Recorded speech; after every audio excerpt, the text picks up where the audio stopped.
নিরু, এক অনিশ্চিত ক্রান্তিকালে দাঁড়িয়ে তোমাকে লিখছি অন্ধকার নেমে আসবার আগে শেষ আলোটুকুতে বসে।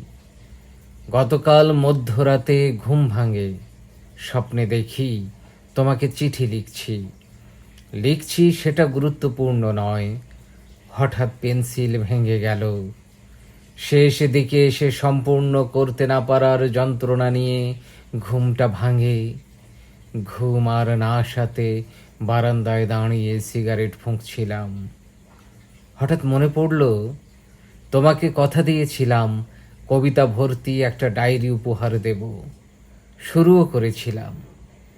এরপর বিভিন্ন উতরাই চড়াইয়ে কয়েকটার বেশি আর হয়নি লেখা।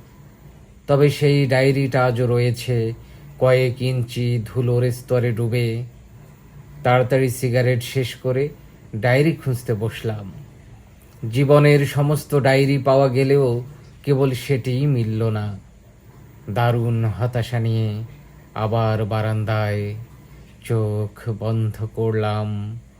মাথাটা ঝিমঝিম করছে, মৃদু মন্দ বাজছে পুরনো সুর। তোমাকে দেখলাম, হাসছো, আমাকে বলছো, কিরে, হাত ধরতে চেয়েছিলি না, ধর এখন।